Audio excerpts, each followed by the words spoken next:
A very good morning to all of you and welcome to Disruptive Literacy Talks or D Talks. I am your host Mashood Bhatt, and today we are launching the month-long series on foundational literacy and numeracy (FLN).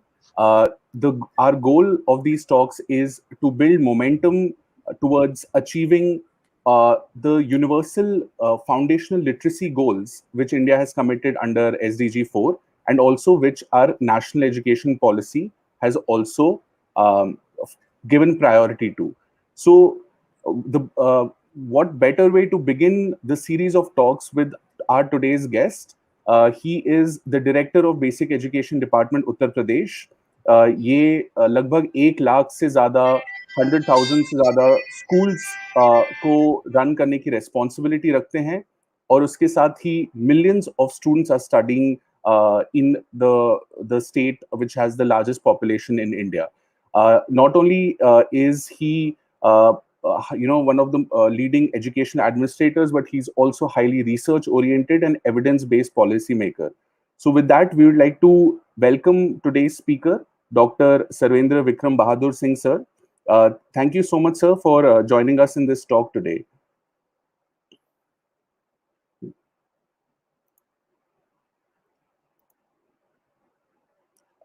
Sir, your mic is on mute.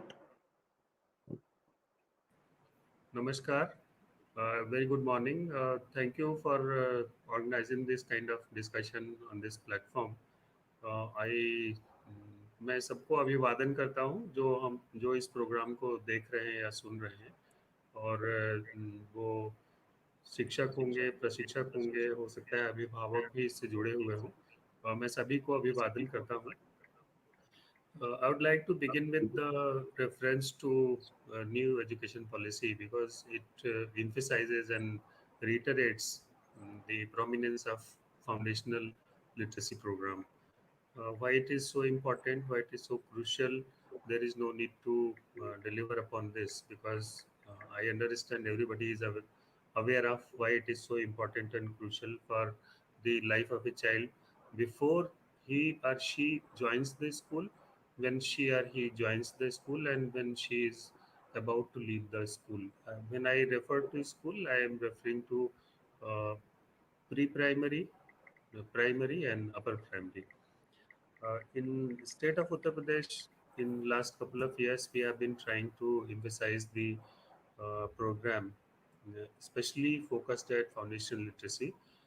There is a mission which we have termed as the Mission Prerna. Precisely on 4th of September 2019, it was launched by the Honorable Chief Minister of Uttar Pradesh. Uh, you can understand well how prominence and importance has been given to this entire program.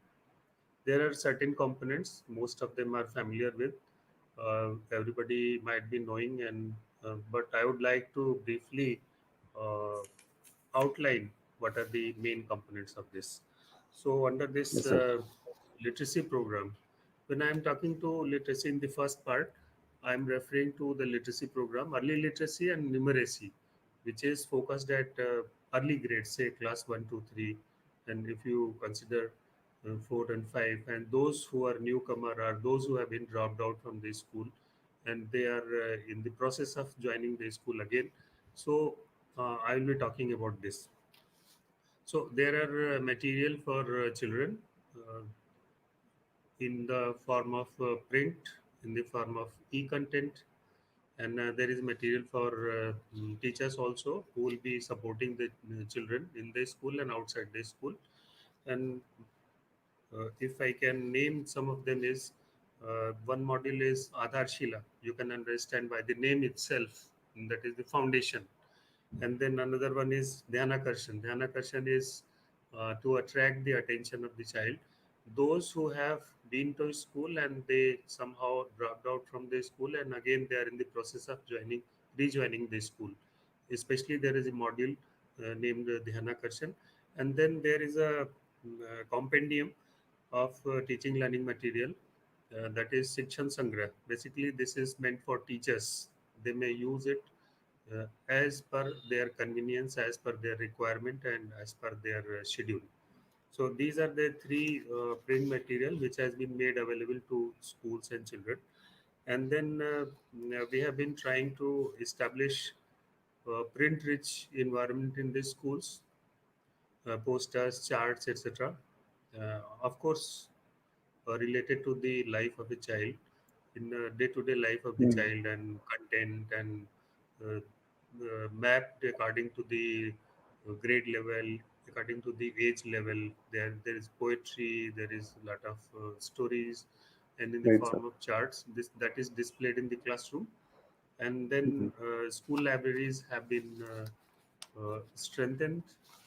Library books have been supplied to the schools, and teachers have been trained how to use this library books in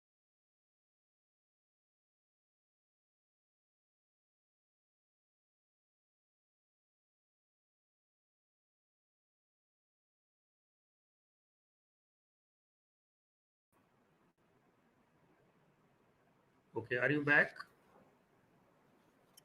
Yes, sir. Yes, sir. I'm here. Please continue, Okay. sir. Hmm. So I was referring to school libraries and how this has been emphasized to strengthen the library books so that children find good content and good material according to their choice, and they can read and read and read.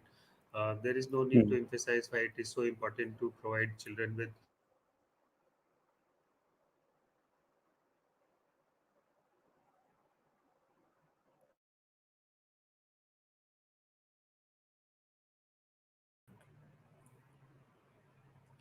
Then there is a Diksha portal which was launched by the Central Ministry of Human Resource. Now this is Education Department, and the Diksha Yes, sir. portal contains lot of audio and video material which is relevant for the child according to grade and age.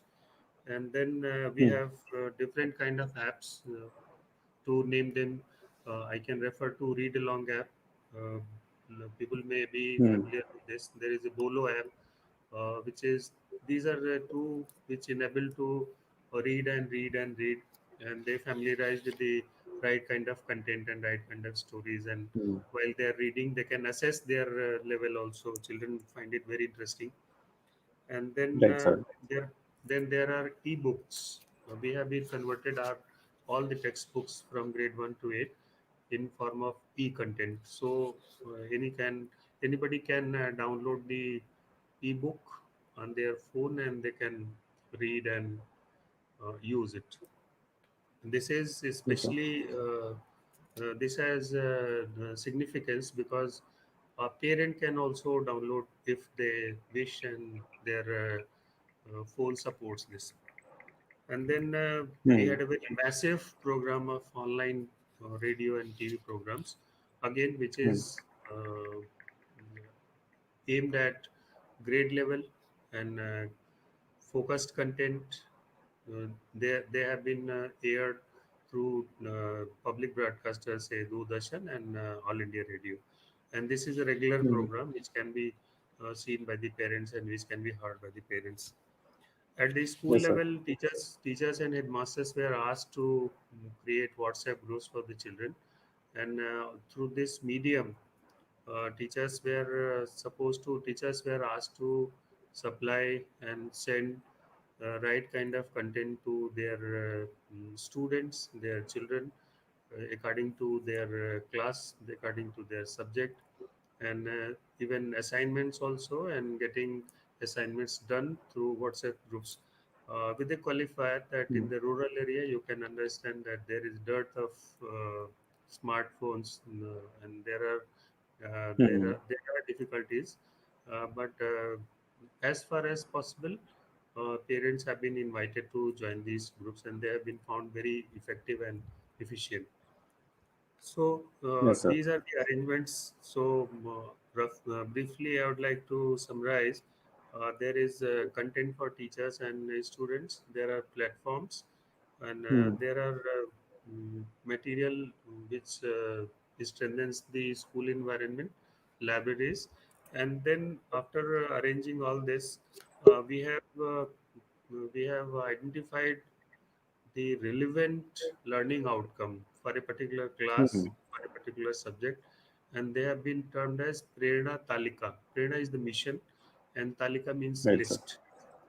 So learning outcomes have been jotted down, and then there is a record which has to be kept by the school teacher for each child, how far Right, she sir. is, how far she has achieved, how far she is lagging, and what kind of reinforcement she requires.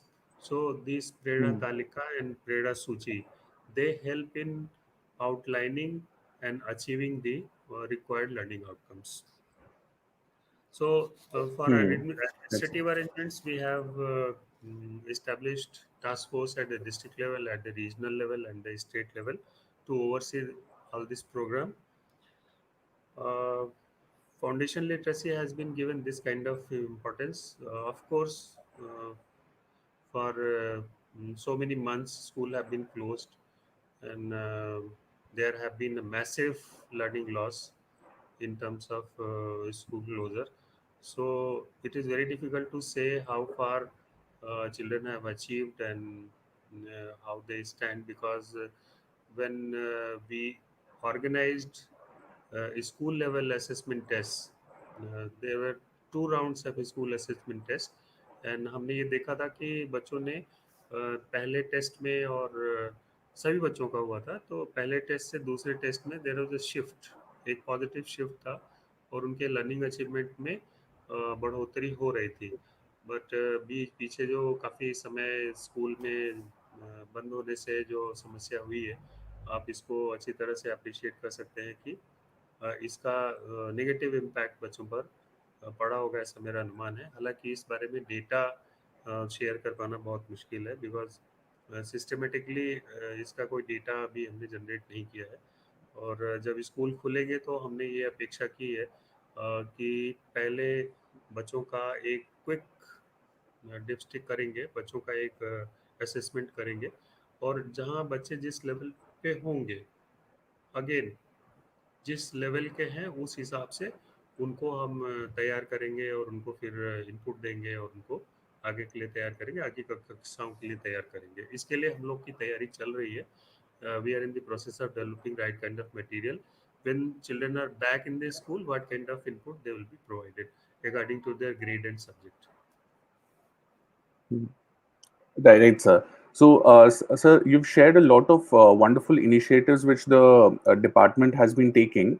One more initiative which you had also your department has taken and you had led was children teaching adults, members who are illiterate in their family or in the community.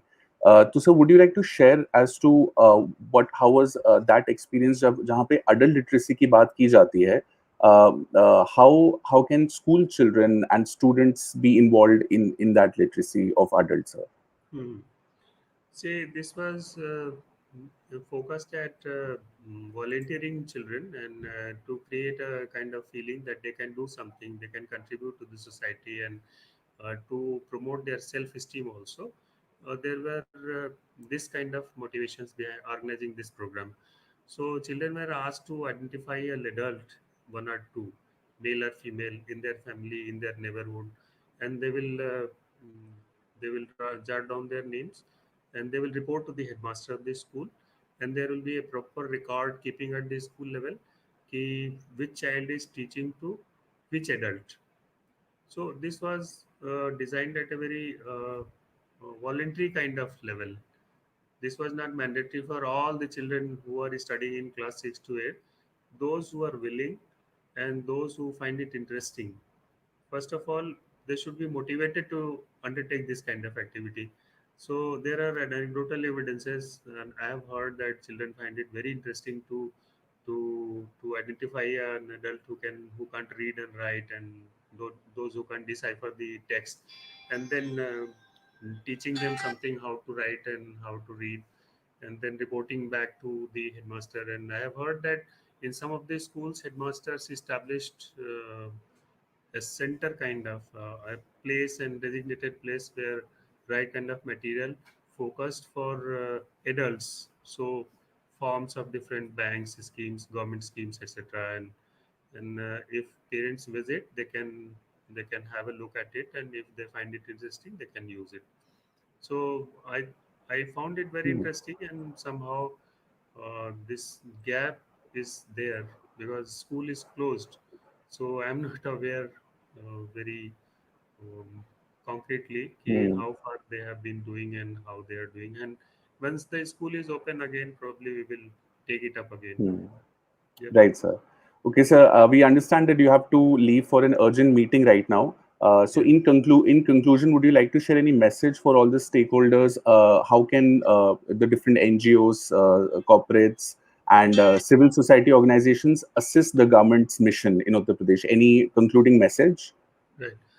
Very quickly, I would like to say that foundational literature is very, very, very important because this is the foundation from where they can take a step forward. If a child can read and write and decipher the text and decode the text, the journey forward becomes easy because they can read by their own. One, I have found it very encouraging once young mothers are associated with school activities. Part A. Part B is if some kind of orientation, how to support the child in reading, how they can encourage the child to read aloud from the textbook, what have been they doing in the school to narrate all this to the mother or father. So involvement of young parents in the literacy program of a child has a tremendous scope, and it has a very very potential. So I always emphasize, I always motivate our teachers and investors to invite young parents, especially those children who are studying in grade 1, 2, 3 or in pre-primary section. Because once a mother or father starts taking interest in the learning of the child, children feel motivated. They find it very encouraging that what they are doing is very important. Right. That's all. I, right. On that note, sir, thank you so much for your very valuable time. I understand you're very have a busy, hectic day today, but thank you so much for finding time, Thank and we you. hope to have you again, sir, to on the Of detox course, series of as well. course, of course. Yes. Thank you, Masood. Okay. Thank you. Okay. Bye. Have a Thank good day. you. Thank you. Thank you, sir. So that was our very first speaker, the head of Basic Education Department of the largest state of India, Uttar Pradesh, and Sir signed off on a very important note that when we are talking about the literacy of a community, the literacy of our children, it's very important to have parents, especially the young parents and caretakers, to be part of this journey because it really motivates the whole community to make the child and their education and literacy the very center of the whole. They say that it takes a village to raise a child. So on that note, we would like to again thank sir for his valuable time.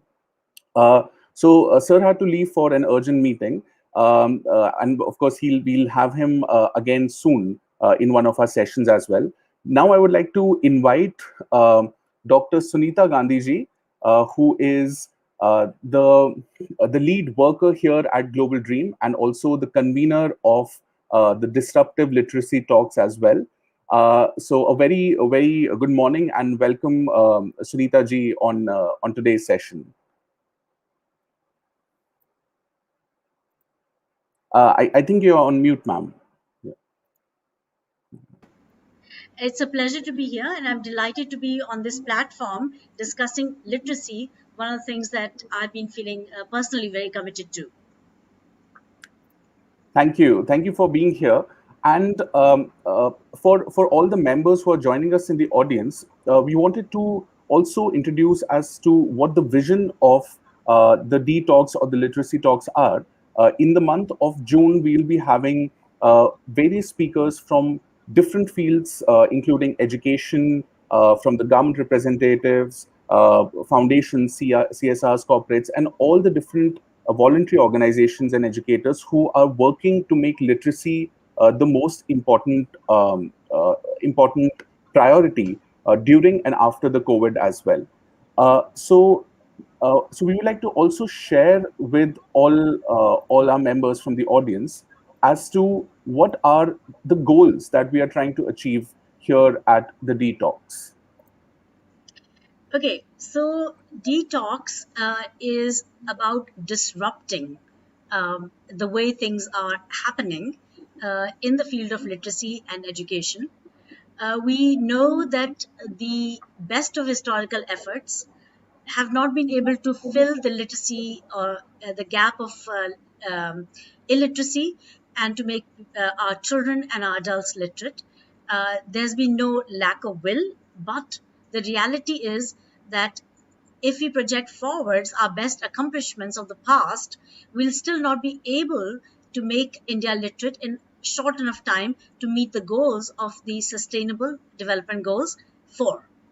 So, how do we make something possible when the precedence or the past is not enough of a guide?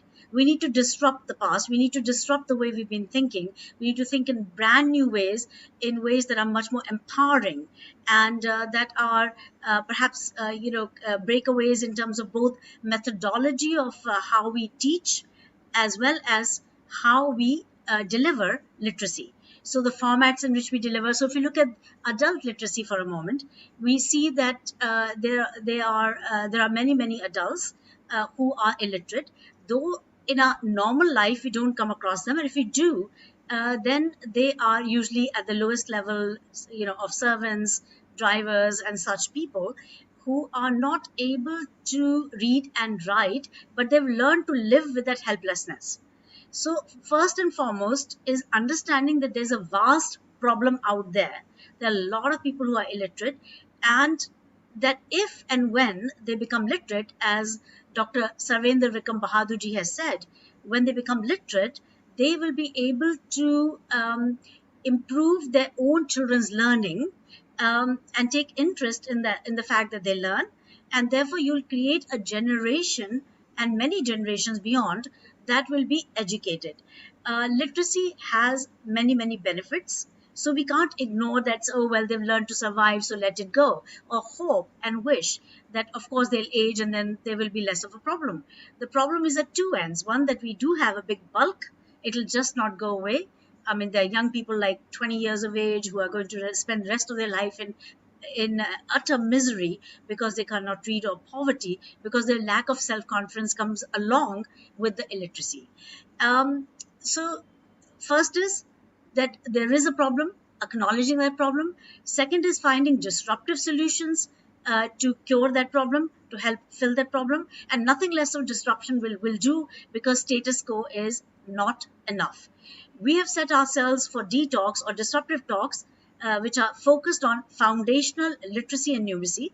Now, foundational literacy and numeracy is, if you can think of, as survival level of literacy and numeracy, and little more than survival, being able to engage with civic life, for example, being able to read a newspaper so you can vote in a more informed way, being able to direct your own ambitions beyond that, because once you're foundationally literate, you can go to greater heights of learning, and that's not restricted by age anymore. For example, the National Institute of Open Schools offer the assessments at grades 3, 5, 8, 10 and 12 levels, and many adults go and take that test, and I think that's a wonderful facility for home learning. So we have seen that ambition rise in the learners. We've seen the confidence rise in the learners. So detox is to first and foremost raise awareness. We have the 4 AACTS, or four goals to which we are committing ourselves. Number one is to raise awareness of the seriousness of the foundational literacy and numeracy crisis that's widespread, not just in adults, but also in children, in schools. Unfortunately, even after being in school for 3 to 4 or 5 years, they're not able to read and write. And this is really unfortunate. And also to do basic level of numeracy, because they will join then the pool of the illiterate or drop out of school. And that's going to add to the pool of the illiterate. So one end is the people who are the bulk, already illiterate. The other end is where the children who are coming out of schools without adequate FLN skills, foundational skills, are going to suffer as much and join that big bulk of the illiterate. So we need to raise that awareness. Many people believe that there is no problem with literacy because they don't have the data in front of them, or they believe it will go away by itself, which it will not. We have looked at historical achievements in literacy, for example, from 2001 to 2011 in the census, and we've seen the growth of literacy has been 9.2% over a period of 10 years. That means less than 1% growth a year. And population is growing at about 1% as well. So a lot of it is getting countered. All our gains are getting countered. We're remaining an illiterate country forever and ever. And that need not be the case if you use disruptive methods. And that's our point with detox, that awareness of both the problem as well as the solutions that could be there, which are disruptive. Now, who is getting those solutions or making those solutions is a lot of good people across the world, across the country, who are engaging in literacy programs, using innovative ideas to create breakaway methodologies of teaching and learning, as well as commitments to make India literate and the world literate. So that awareness has to be raised about what is the seriousness and what are the solutions. Second is commitment. It's very important that we commit to make that change. Now, if we know that literacy can be done very quickly, and this is something that Global Dream Literacy Movement has created, which is the group or the initiative that is hosting Detox, and so Global Dream has created groundbreaking scalable models of literacy, and that only takes something like 20 minutes per day for about a month to make somebody capable of reading a newspaper, then writing another 1 or 2 weeks, and then so they're very quick methods of learning literacy and numeracy. It's a 30-hour literacy program, the quickest possible way to make somebody literate. But we need commitment. We need people who will say, yes, I'll take up somebody and I'll make them literate. It needs commitment from the ordinary people. It needs commitment from partner organizations who are going to come along and work with us, or we work with them, whichever way. And then also it will need commitment from the governments, because that's where the action is actually.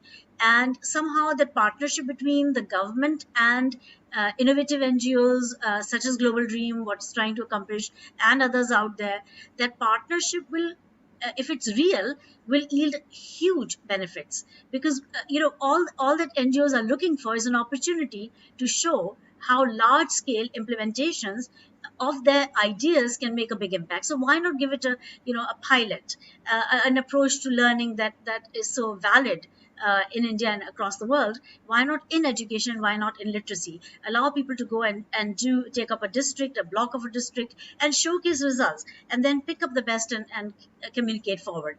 So setting targets is the next goal. Okay, so we have set ourselves a target of, let's say, 2 million people to be literate by 2022. So that is a target, and once you have a target, we work towards it. So if an individual says, I'll take up a village, I mean, that's a wonderful target. I take up a slum and I'll make that slum literate. Wonderful target. You can mobilize the local people, you can lead that change, and within 3 months to 6 months, you'll have that entire village literate. And it is so powerful when you set these targets and meet them.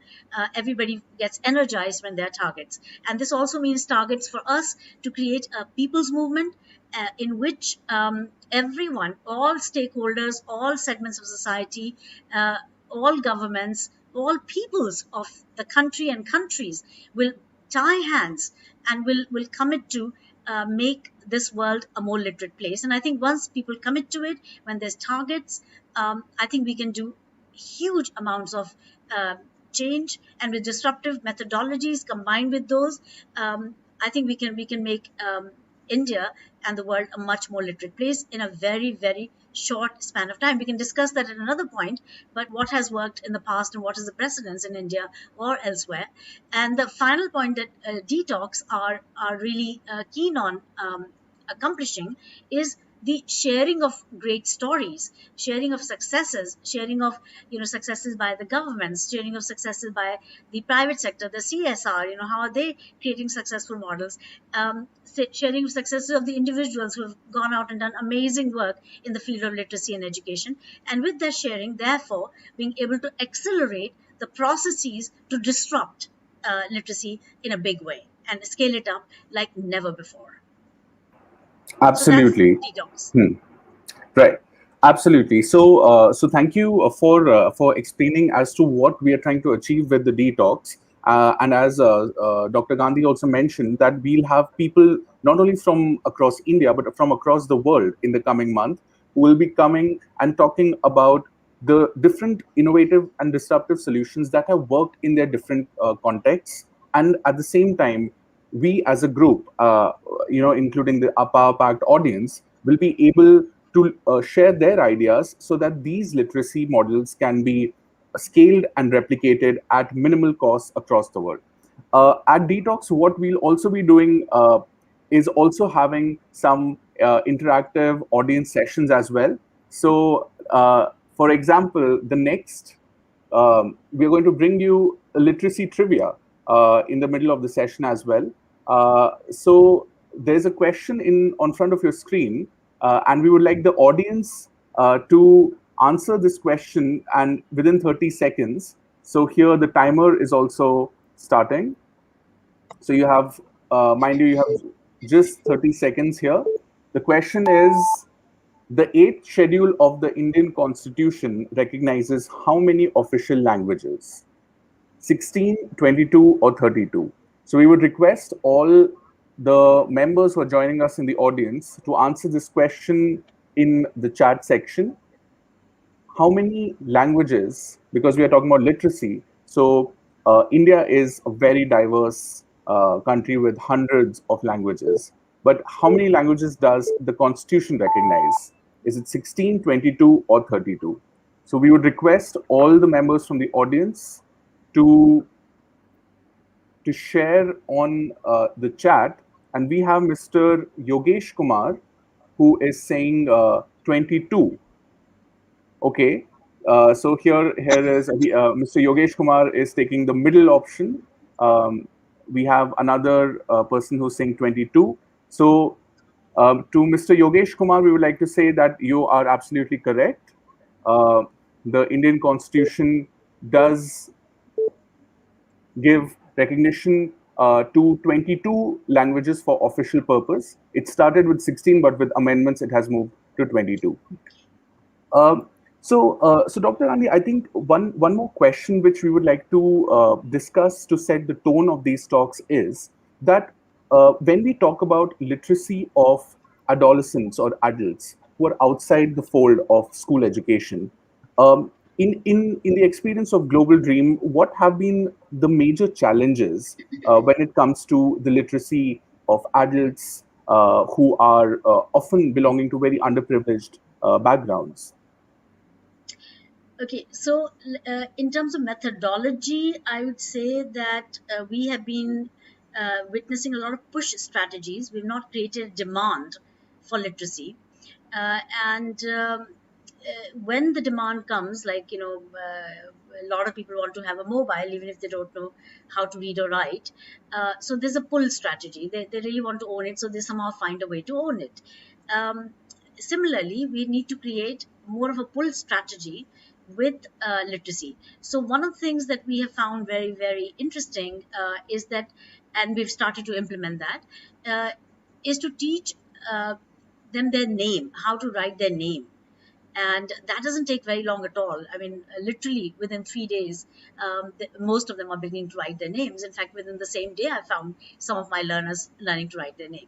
So it's actually really very, very simple, but it is linked to their psychology. It is linked to their sense of who they are. It gives them that sense of identity they never had before they were able to write.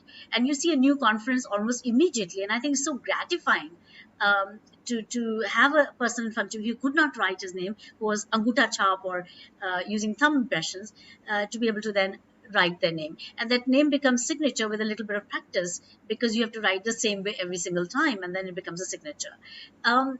So we've gone through that process. We made people name literate, and now we're launching a nationwide name literacy challenge, in which we are challenging people to go make people name literate. And that is a pull strategy. Why it's a pull strategy is because once they are capable of writing them, they see, oh, learning is so easy. I can do this. If I can write my name, I can write other things. If I can read my name, I can read other things. And then we lead them through this 30-hour process, which is just 20 minutes a day commitment. Even the name literacy is just 20 minutes a day commitment, which takes place over about a week. So they want to now learn more, and then it becomes impossible to stop them. And with new methodology, and we can really make them literate very, very quickly. And I think that's one challenge, which is to change perception of how long it takes. A lot of people out there feel, oh, it'll take many years before I become literate. How can I become literate? So how can I give time for it? So we are countering a lot of their preset notions, which have held them back from becoming literate. So that communication is also very necessary. We show them, we tell them, we share stories of other people in their own context who have become literate. We start the process rolling, they see others becoming literate, then they also join the classes. So it grows, it becomes bigger and bigger. And hardly anybody leaves, because when it's just a 20-minute class and they're enjoying, having lots of fun, they want to continue with it. And also the idea that literacy, when they cannot get literacy at a school, or go to some physical center at a particular fixed time, which are all constraints for the underprivileged, and especially the poor illiterate. So we go to them and make it easy for them. And in that context, we've also been experimenting with the idea of providing it on the mobile platform. So because many of the people do own mobile phone, a smartphone. In a slum also, we've seen a whole bunch of people hold them. They may not be highest quality, but sufficient to play a video, or sufficient to download something and then offline play those things. So we've been working with that as well. And I think that can lead to a lot more pull strategy for them. Oh, it's so easy, let's just at any time, anywhere, begin to work with literacy. So a lot of experimental approach, I think, because old methods are not enough. And then trialing those, I think a lot of good people are doing it. I'm discovering NGOs across India and all over the world who are doing tremendous work. So let's not just talk about ours. We'll give them the forum to talk about theirs and to see what they are doing. And maybe there's a lot of learning out there for everyone. And let us also give them the platform to share, so that others, like the government people, such as Dr. Sarvaendra, Vikram, Bahadur, Singh ji, who was with us earlier today, that he can give them a platform to come and do a trial in Uttar Pradesh, in some place or the other. And the trials need not take very long. For example, 3 months, we can show results. And I'm sure other NGOs can as well. Difficulties are there, but I think we can overcome all of them and make it possible for people to become literate at a large scale. Absolutely. So we have people in the audience who are also joining us from different peer organizations, and in the coming days we'll have many more speakers from who are working on the grassroots, who are working in the CSR sector, who are working with foundations, and as well as individual change makers as well. So we are seeing a lot of churning of ideas which will happen in the coming month as well. One point which we generally discuss when it comes to literacy is volunteerism, and one thing which COVID has shown us is that people are willing to volunteer. People are willing to have empathy for others who they don't even know. When it comes to a problem like literacy, which is a major problem, I mean, the World Bank is putting learning poverty in middle and low-income countries at 54% before the pandemic, and now after the pandemic, the projections are going to rise to 64% and more. And this challenge is much more significant in countries which are low income and middle income. So this is a problem which might not be completely addressed by teachers alone. And that's why we need a lot of community participation. This is what the new Padhna, Likhna, Abhiyaan, the adult literacy scheme of India, is also saying. So in your experience and the experience of Global Dream, how have volunteers come to the forefront to address literacy? How do we drive volunteerism among our community members for the cause of literacy? See, volunteerism is how any nation became independent. People volunteered, they rose up from the earth and from the ground, and they made revolutions happen. You cannot have the literacy revolution without the people. People are an integral part of it. So India has already a very big advantage. We have 75% of our people literate, right? So with that advantage, 25% can be made literate very, very quickly. We don't need anybody. Actually, we just need the power of the people, the power of the individual, the power of one to make that change. If the one recognize that this is a cause worthy of their time, and actually what we are saying is that give us 3 months, and we can make India literate. Why? We're living in the 21st century, guys. You know, we've got the advantage of technology. We've got the besides the will to make a difference, we've got so many better ways to reach out to the people, to the last child in the corner of India. We can with the mobile get to them, and why not? And so people have to recognize they have the power in their hands. That story about the fish, that you take the fish from the starfish from the beach and throw it in the water, and somebody asks, why are you doing this? There's so many of them, you can't save all of them. Well, go save the one. And that makes all the difference. And I think that 25 million people illiterate, 25 people million 75 literate. Even if 1/3 of India decides to do this, within no time India will be literate. Let's look at precedents. We've had a people's movement in India, or many of them, and in terms of literacy we've had a people's movement. So we're not talking about Mahatma Gandhi leading India into independence. That was a movement of an amazing proportion, an amazing outcome. Here we are talking about literacy movement in India, in Ernakulam, which is a district in Kerala.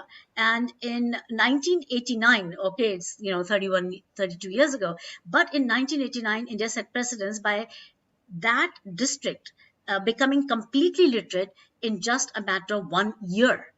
Right? 1 year, the entire district became literate. And the literacy level of the district was also what is the literacy level of India today, or the illiteracy level was identical. About 26% of Ernakulam was illiterate at the time that this people's movement took place in Ernakulam, and about 26% of India is illiterate now. If we repeat or redo that project from 1989 today, A, we can do it faster. B, we have the technology advantage. C, we have, we can get our messages out to everyone so fast. Hey, let's get going, tag people, get things rolling. We didn't have that in 1989, obviously. So obviously we can cut that 1 year into 6 months maybe. But we need the people's commitment. We need people's will to make that happen. We need somebody who says, who leads it, who says, let's get doing. And that's the government, because when the government leads from the front, I think we can do magic, because government has the wherewithal. I mean, government has done so many incredible movements, including Swachh Bharat Abhiyaan. We've had the movement of creating toilets across the country. We've had in the past the Pulse Polio movement, and Pulse Polio movement was highly successful because every single government staff was vested with the responsibility to go do it. And the people's movement has three preconditions, at least three preconditions. Number one, that it should be a commitment from the government and from every segment of society. So government involves everyone, not just wishing ki, oh, you'll participate or the mass movement will happen. It won't happen on its own till every government employee is vested with. That means it becomes a government priority for a period of time. That's the second precondition. That's in a mission mode for a period of time. So we say, like 2 years. Okay, that means first year you make India literate, second year you make sure that everybody gets consolidated, they don't lose their skill, and they reach every child or adult that's left out by any chance in phase 1, which is year 1. So 2 years is all that India needs to become literate overnight. This will be like setting a huge example for the world, and it's entirely possible. We've done it in India, in Ernakulam. So a people's movement is where number one, government is committed to a time-bound mission, and all of its efforts go in that direction, not just, it's a wish, but it's actually a commitment. Secondly, all segments of society are involved in that one single goal of eradication of illiteracy. And third is that the materials that are used, or the primers to teach people, are simplified enough so that it matches the imagination of everyone, young and old, including students in school. And students are the people we are looking for as well, because they're not just people, they're young people, and young people are filled with enthusiasm. They're filled with a sense of urgency. They're filled with a mission mode.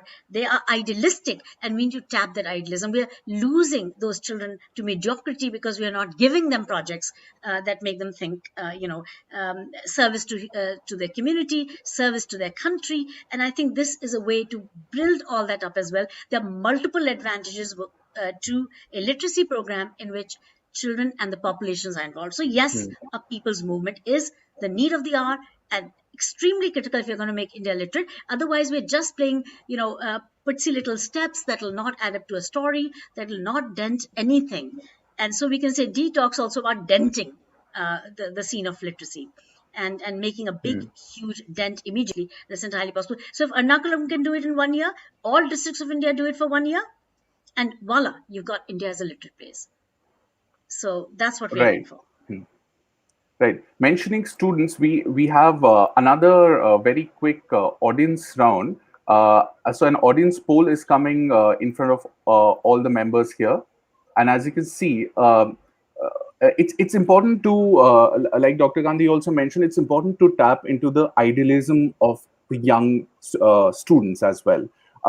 So the question that we are putting in front of our audience, and we would request all to have their poll meters, which is their phone or their YouTube on the computer, ready. Uh, should school and college students teach illiterate adults of their community? And you have three options. If you feel that students should be encouraged to teach, you can type 1 on the chat. If you feel that teaching by students should be made compulsory as part of the curriculum or as part of their requirements in learning, please type 2.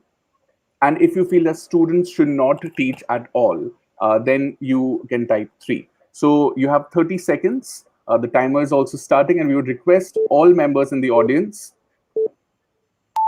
to please type which option they prefer. Is it 1, that students should be encouraged to teach the illiterate members in the community? 2, teaching by students should be made compulsory, and 3, students should not teach. So we have started getting responses as well. Only 10 more seconds left. So we would request all the audience members to speed up their responses on the phone. Okay. So we are getting a lot of 1s and 2s. I don't think anyone has said 3. So everyone, most of the people agree that yes, students should be involved in this process of literacy. And depending on many of the students, many of the audience members also saying that it should be made compulsory, maybe as part of the curriculum or as part of the requirements as well. So very interesting response that we have got here. So on that note, we would like Can to. I say something, Mashood, on this Yes. note? I'd like to say that the involvement of student is absolutely germane to the idea of a people's movement.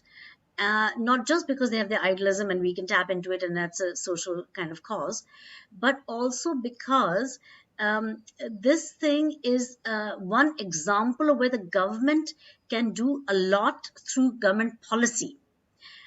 We used to have something called SUPW, socially useful and productive work. Now, I don't think schools are following that much at all. There is, of course, in the new education policy, provision for values teaching and, in fact, integrating it in as a holistic education, even in the report card. So it's very decisive on that, no doubt about it. But what we also need is government orders and government policy vis-a-vis teaching of adults by the students or even children who are out of school, and being involved in this, it will not happen just by willing it or wishing it. It has to be mandated. So your type 2 is the correct answer. It has to be mandated, because when it's mandated, then you get a bigger resolve, you get more people doing it systematically. And as Dr. Sarvaendra Vikram Bahadur Singh ji said, that there are schools that went and created centers for literacy in their own school campuses. And I think a lot of good will come when not just children are reaching out from their families and their homes to the illiterate, but that the school invites the illiterate and teaches them there, and the children are the resource people who teach them. So making it compulsory is a government responsibility, not just at the school level, but also at the university level, at the college level, all the B.Ed colleges, all the B.Techs, all the diet run BTC courses. I mean, for God's sake, they're going to be teachers, many of them, and they don't even know how to make people literate, and they're not doing it. I think if you have a social responsibility component in our education, it should be a practicum in which people are made literate by the students who are graduating from grade 12 in schools, and by the students of universities and colleges all over the country, and beyond that, all over the world. There is a component called community action service in many countries, um, but not in India. So why not? And so this is an act of will on part of the government, and this will lead to a people's movement, or part of people's movement, making it compulsory for CSR to give its funds to literacy. Now that we have done, COVID, or mostly overcoming the COVID, by God's grace, things are getting better. So soon we should be focusing our attention to literacy and everything towards literacy. And this is our request to the government, to give it primacy, because when they do so, action will take place on part of everyone. And this is free action. Nobody has to be paid. This is something, this is the quickest, cheapest way to make India literate. So that will be the additional thing I wanted to say. Now over to you, Mashoodji. Absolutely, and I think I would like to also read one comment which Priyanka Dikshit ji has said, where she's saying that education will make people self-sufficient, and that's really true, because if you look at the current crisis in COVID, we are seeing that a lot of healthcare, for example, is being accessed through digital means. There are a lot of you have to register on Arogya Setu, register for vaccines. So literacy is actually functionally very crucial to access a lot of different areas of well-being, a lot of different schemes which the government has. You have to fill a bank form. So literacy is not something which is just important for children, but also important for everyone in the family as well. So on that note, we move towards the end of today's first session, and but I would like to tell all our audience members that there's a lot more ahead for today. So the next talk that we have is the next speaker that we are going to have is coming all the way from Tanzania.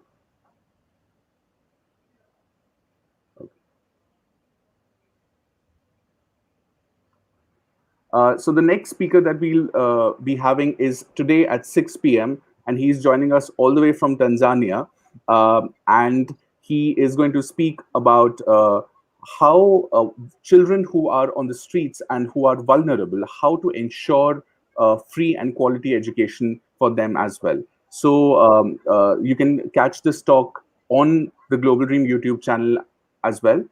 In the coming week, we'll also have many more eminent guests. On Thursday, we'll be joined by Mr. Anil Swaroop, who's the former Secretary of School Education from the Government of India. He'll join us at 11 a.m. on Thursday. In the evening on Thursday, we'll have Mr. Nixon Joseph, who is the former President and Chief Operating Officer of SBI Foundation. And then on Saturday, we'll also have Mr. Vijay Karan Anand, who will join us at 12 noon. So you can catch all these talks on Global Dreams YouTube channel as well. And what we would also request all the members who are in the audience to please register on globaldream.guru/dtalks in case you already haven't registered, so that you can stay updated with all the recent, all the updated talks that are happening. And we are always looking at Global Dream to partner with passionate, like-minded organizations who share the vision of scaling up literacy across India and across the world. So if you are interested to reach out to us, you can mail us at scaleup@globalDream.guru, or you can WhatsApp or call us at 740-840-6000. Uh, we also discussed about Global Dreams, a very unique and innovative, swift 30-hour approach to foundation literacy and numeracy. You can learn more about that on globaldream.guru. So, Mashud, I'd like to say on that, that, sorry, yeah, I'd just like to interrupt here for a second and say that the next talk at 6 o'clock, you cannot attend on this particular link. That is the link that was provided to you for this morning's talk. There'll be a different link. And the only way you can get all these links in the future and for all our talks is to go and register yourself on globaldream.guru, because every talk is on a unique link on YouTube and Facebook. absolutely. So we would request again, if you haven't registered for the Global Dream Talks, you can go to globaldream.guru/dtalks, and that's where you can register and subscribe to our emailer, which will keep you updated. So on that note, we concluded the first session. Dr. Gandhi, if you would like to share any concluding remarks for our audience. Yes, certainly. I'd like to say that thank you for being here. You are our first audience for this detox. It motivates us. I see that Lalita ji has been here. Now Lalita ji is also going to be a speaker. Lalita Pradeep, she is an incredible human being, I know. My first meeting of her, I can never forget. And that was when she was the diet principal of Lucknow Diet. And she was looking after all the, as a principal of all the diet colleges of Lucknow. And I walked in the door, and she'd already kind of figured out that this is about the literacy program that I was running in the schools here in Lucknow. And somehow she had taken interest and got a hold of a copy of the Global Dream Toolkit. And she said, so ab bas par ghar tak chal, she memorized the first sentence that we teach our learners and the very first sentence that they speak. So that was really awesome to meet her. She was so warm and inviting. I don't find many government officers exactly the same way. So I was just totally awed and fascinated. And for her to come as audience shows her humility and her being still a learner. And I think this is just amazing. And she's in a very high position of director of, I think, technology. Mashud, what's the exact Yes, title? in the State Institute of Education Technology in UP. State Institute. Yes, State Institute of Educational Technology in Uttar Pradesh, and she's going to be a speaker on this panel. So I really invite that we continue the dialogue, that exchange with all of you. Thank you, Priyanka, for your comment. Thank you, everyone, for your comments who have given the comments, for participating in the challenges that Mashud has so beautifully put together. I also want to thank Mashud for hosting this wonderful event, and all our team of Devi who have worked day and night to make this possible. Global Dream team, hats off to you. Thank you. Thank you, everyone. We'll see you at the next talk at 6 p.m. today. Thanks.